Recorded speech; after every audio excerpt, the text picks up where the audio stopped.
Baik, bismillahirrahmanirrahim. Assalamualaikum warahmatullahi wabarakatuh. Kita kembali lagi ya untuk mata kuliah pembelajaran jarak jauh di sini. Pada kali ini saya akan membahas mengenai ruang vektor atas bilangan real ya. Jadi capaian pembelajarannya adalah setelah kalian melihat dan mempelajari untuk ruang vektor atas bilangan real ini, kalian akan memahami dan lebih mendalami lagi bahwa ruang vektor adalah suatu struktur ya, suatu struktur yang merupakan bentuk umum dari suatu vektor. Jadi ruang vektor ini dibangun ya berdasarkan generalisasi dari suatu vektor. Mau seperti apa kelanjutannya ya? Kita cek ya. Kita mulai dari bahasa yang sederhana dulu ya, yaitu vektor ya, yang sebelumnya kita sudah membahas mengenai bagaimana perhitungan dan lain sebagainya. Nah, pada kali ini saya akan membawakan vektor lebih ke strukturnya, Jadi bukan ke teknis perhitungan dan lain sebagainya.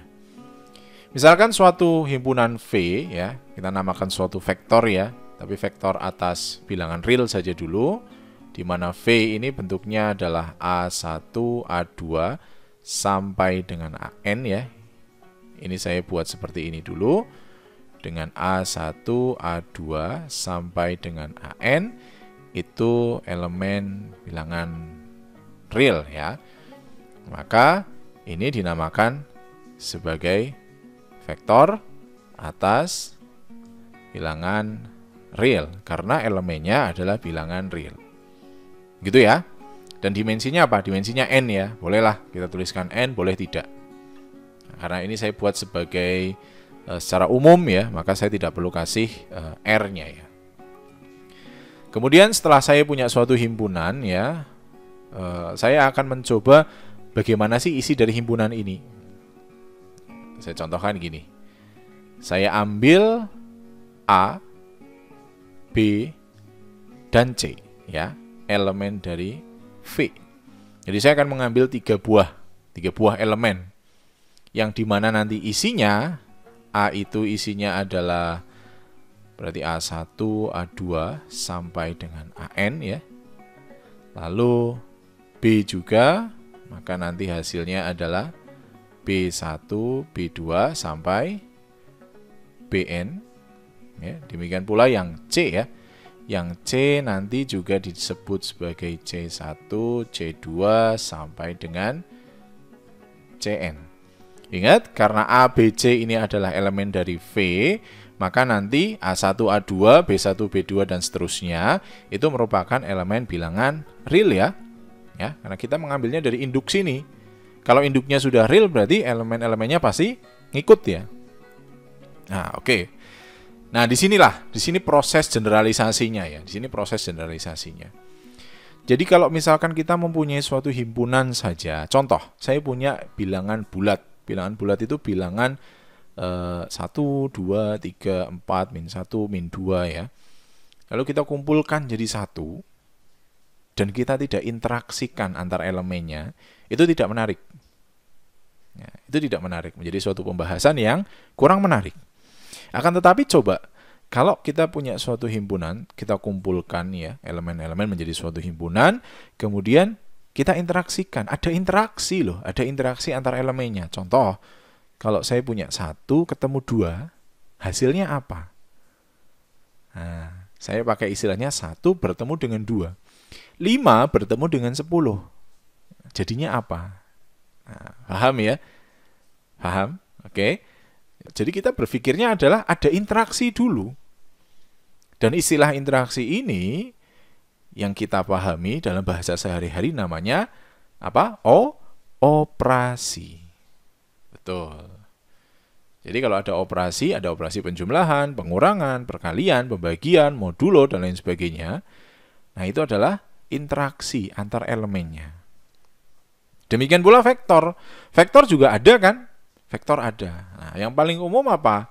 Misalkan saya definisikan sebuah operasi, operasinya adalah plus. Ya, dengan definisinya apa? Definisinya adalah operasi plus itu antara V dan V menghasilkan V lagi. Jadi kalau saya punya A ditambah dengan B, ya, contoh gitu, maka hasilnya berupa vektor. Benar nggak sih? Ya kan ya? Kalau kita punya vektor, dijumlahkan, hasilnya vektor juga kan? Dijumlahkan loh ya. Nah, jadi itu operasi namanya. Oke? Berarti sekarang kita sudah punya suatu himpunan, dan ada operasi di dalam himpunan itu.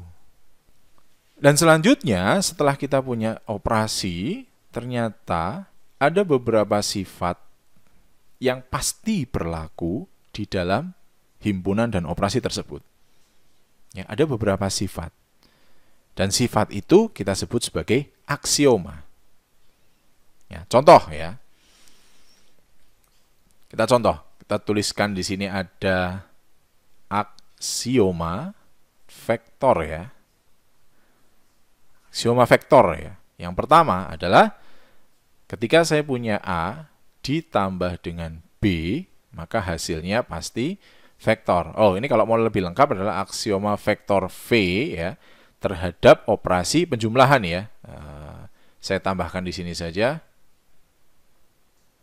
Terhadap operasi penjumlahan. Atau ditulisnya begini biasanya. V dengan penjumlahan. Ya, ini hanya penulisan saja. Ya, yang pertama adalah kalau saya punya vektor ditambah dengan vektor, hasilnya adalah vektor. Lalu yang kedua, kalau ada vektor A ditambah vektor B plus C, berarti B plus C dulu ya, dengan A ditambah B dulu, baru ditambah C, kira-kira hasilnya sama apa enggak? Kalau dalam vektor, sama. Ya. Kemudian yang ketiga itu ada suatu elemen. Ya, saya namakan sebagai gini. Ada elemen, namanya elemennya begini. Nah, sehingga gimana? Sehingga kalau saya punya A ditambah 0 sama dengan 0 ditambah A sama dengan A itu sendiri. Oh, ada nggak? Ada dong, pasti ada kalau dalam vektor. Ya. Lalu yang keempat, itu juga yang namanya ada elemen. Saya namakan sebagai ini. Ya, min ya. Sehingga kalau saya punya A ditambah dengan min A sama dengan min A ditambah dengan A sama dengan 0 itu sendiri. Itu. Dan yang kelima, aksiomanya adalah ternyata kalau saya punya A ditambah B dengan B ditambah A, kira-kira apa? Kira-kira sama. Oke, itu adalah aksioma-aksioma dasar yang terjadi pada vektor kalau ketemu dengan operasi plus. Kemudian lebih lanjut, ternyata aksioma pertama itu dinamakan sifat tertutup. Aksioma yang kedua dinamakan sebagai asosiatif. Aksioma yang ketiga kita namakan sebagai elemen netral, ya, netral dengan operasi plusnya ya. Kemudian aksioma yang keempat dinamakan elemen inverse, dan yang kelima dinamakan sebagai komutatif. Nah, berarti kalau kita berbicara strukturnya, itu struktur vektor kayak gini. Ingat ya, tadi di awal kita tidak lagi mendalami mengenai istilahnya hitungannya, tapi kita lebih ke strukturnya dulu. Kemudian selanjutnya, saya punya fakta nih. Faktanya adalah, pernah nggak sih kalian melihat kayak gini? Ada 2 dikali dengan vektor 1, 3, 5. Pernah nggak kalian lihat kayak gini? Dan bisa dikalikan nggak? Bisa ya? Nah, bisa dong. 2, 6, dan 10. Nah, ternyata faktanya suatu vektor itu bisa dikalikan dengan suatu skalar. 2 ini saya namakan skalar. Dan skalar itu ternyata elemen bilangan realnya. Ya, ternyata faktanya nggak cuma operasi plus loh. Ternyata ada juga operasi yang dinamakan sebagai perkalian ya. Tapi bukan perkalian antar vektor, tapi perkalian dengan suatu skalar. Di sini lalu memunculkan ide lagi nih. Oh, kalau gitu berarti saya juga bisa mendefinisikan suatu operasi ya, yang simbolnya seperti perkalian seperti ini ya. Yang definisinya adalah ketika saya punya operasi gini ya, antara skalar dengan vektor, itu hasilnya adalah vektor. Contoh, misalkan skalarnya adalah alfa nih. Vektornya adalah A1, A2, sampai AN. Nah, berarti gimana? Berarti dapatnya nanti alfa dikali A1, alfa dikali A2, sampai alfa dikali AN. Dan ternyata ini juga termasuk vektor. Nah, tadi pada saat hanya satu operasi plus, kita ketemu 5 aksioma. Nah, ternyata kalau saya punya vektornya V dengan operasinya perkalian skalar ini, aksioma saya tambah. Yo, aksioma yang ke-6 adalah ini ya. Jadi kalau saya punya alfa dikali dengan A ya, dengan suatu vektor, maka hasilnya adalah vektor. Ya, untuk sembarang alfanya elemen bilangan real. Lalu aksioma yang ketujuh. Aksioma yang ketujuh itu ternyata kalau saya punya alfa dikalikan dengan beta kali vektor A, itu akan sama dengan alfa kali betanya dulu, baru dikali dengan A. Nah, ini untuk suatu alfa, beta, elemen real. Kemudian yang ke-8, ya, ternyata ada elemen 1 ya. 1 di sini adalah angka 1 nih. Kalau dikalikan A, itu hasilnya adalah A itu sendiri. Atau boleh ditulis gini deh. A sama dengan A. Di mana 1 itu elemen bilangan real. Nah, jadi ada nambah 3 lagi ya. Ada nambah 3 lagi aksioma yang ada di vektor dengan fakta-fakta. Itu fakta semua. Jadi tidak ada yang saya tambahin, itu tidak ada. Ya, dan kemudian di dalam konsepnya ternyata kita juga bisa menggabungkan vektor, operasi plus juga, operasi kali juga. Jadi bisa ditambahin, ada 9 ya. Gimana caranya? Ya berarti ada alfa, ada A ketemu dengan B. Ini dikali ya. Jadinya apa? Jadinya adalah alfa dikali A ditambah alfa dikali dengan B. Dan yang ke-10, kalau ada alfa ditambah beta, kemudian dikali dengan A, ini penjumlahan bilangan real ya, berarti ada alfa dikali A, ditambah dengan beta dikali dengan A ya. Jadi ini sama ya, dua hal ini ya, untuk alfa, beta elemen dari real. Dan sifat ke-6 ini juga dinamakan sebagai sifat tertutup ya. Kemudian yang ini adalah sebagai asosiatif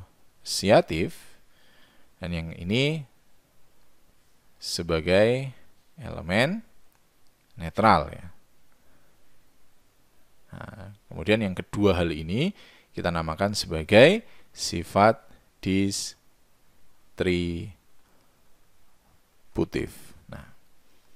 Lalu ada pertanyaan nih, bedanya apa ya aksioma ke-6 dan aksioma pertama? Sama-sama tertutup? Sama-sama tertutup. Bedanya adalah, ada yang bisa jawab? Coba, 3 detik. 1, 2, 3. Bedanya adalah apa? Ya jelas operasinya dong. Kalau aksioma 1 tertutup dengan operasi penjumlahan. Lalu yang ini tertutup dengan operasi perkalian dengan skalar. Ya kan? Sama-sama tertutup tapi operasinya beda. Demikian pula asosiatif dan elemen netral.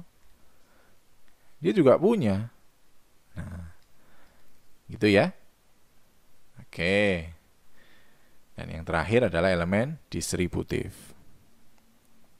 Nah, jadi kesimpulannya apa? Jadi kesimpulannya adalah ternyata untuk ternyata suatu vektor ya, suatu vektor dengan operasi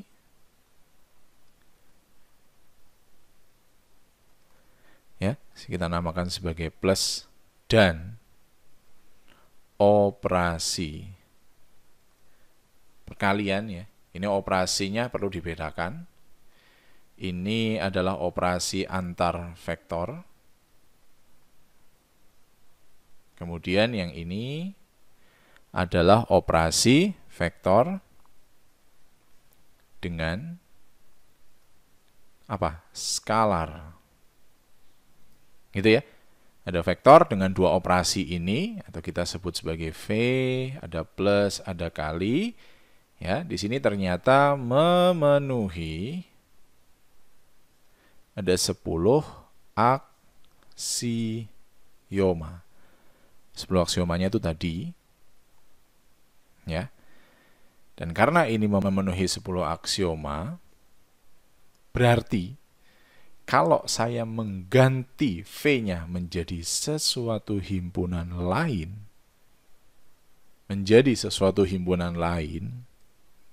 anggap apa? Misalkan saya punya himpunan M, di mana himpunan M itu A, B, C, D, itu boleh ya. Jadi ada A, ada B, ada C, ada D, elemen dari R. Nah, kalau saya punya himpunan lain selainnya vektor, misalkan ini ada matriks, dan dia juga memenuhi 10 aksioma ini, apa matriks disebut vektor? Kan tidak. Ya kan? Matriks ya matriks. Tapi di sini karena strukturnya sama ya, karena strukturnya sama dengan vektor, maka inilah yang dinamakan sebagai ruang vektor. Karena di keadaan ini saya tulis atas bilangan real. Berarti fix bahwa skalarnya bilangan real. Nah, jadi seperti itu yang namanya ruang vektor. Jadi ruang vektor adalah suatu himpunan dengan 10 aksioma. Ya, ada dua operasi, operasinya penjumlahan dan operasi perkalian dengan skalar. Himpunannya apa? Apakah harus vektor? Tidak, bebas. Bisa vektor, bisa matriks, bisa yang lainnya. Atau kalian bisa membuat himpunan sendiri. Kalian bisa membuat himpunan sendiri yang dia memenuhi 10 aksioma itu, maka itu dinamakan ruang vektor. Itu ya. Ada beberapa contoh yang sudah saya bahas di diskusi. Nanti kalian tinggal lihat diskusinya seperti apa. Nah, kebetulan di sini saya hanya ingin memberikan sedikit motivasi mengenai subruang ya. Jadi kalau saya pikir motivasinya itu dalam video lain, saya buat dalam satu video saja. Jadi kalau saya buat dalam gambarannya ya, ketika saya punya sebuah himpunan, ini kita namakan himpunan apa ya? Himpunan V dengan operasi plus dan kalinya ya. Ini disebut sebagai ruang vektor. Nah, kemudian misalkan saya akan mengambil sedikit saja. Nah, sedikit sini. Saya akan ambil sedikit saja di sini ya. Saya beri nama himpunannya adalah apa misalkan? S ya. Himpunan S ya. Di mana himpunan S itu adalah subset dari V, himpunan bagian dari V, dan ternyata dengan operasi yang sama dengan ini himpunan S dengan operasi yang sama, kalau dia merupakan ruang vektor, maka S disebut sebagai subruang atas V. Nah, jadi begitu. Jadi idenya, ya, saya ulangi, saya tekankan lagi. Jadi ide dari subruang itu adalah ketika saya punya himpunan ruang vektor yang besar, kemudian saya ambil secuil saja, bagiannya saja, dan ternyata di bagian kecil ini dia ruang vektor, dia memenuhi 10 aksioma itu, nah, maka S itu disebut subruang dari V. Ya, jadi S itu disebut subruang atas ruang vektor V. Nah, permasalahan selanjutnya adalah susah nanti untuk menentukan subruangnya. Kalau apa? Kalau dari subruang itu kita harus ngecek 10 aksioma. Kalau dari subruang S tadi kita harus ngecek 10 aksioma. Itu akan susah. Makanya muncul suatu teorema. Teoremanya bunyinya gini. Jadi ada suatu teorema. Teorema itu bunyinya adalah, misalkan saya tulis diberikan V dengan operasi plus dan kali adalah ruang vektor atas bilangan real, ya. Kemudian ambil apa tadi? S subset dari V. Gitu. S disebut subruang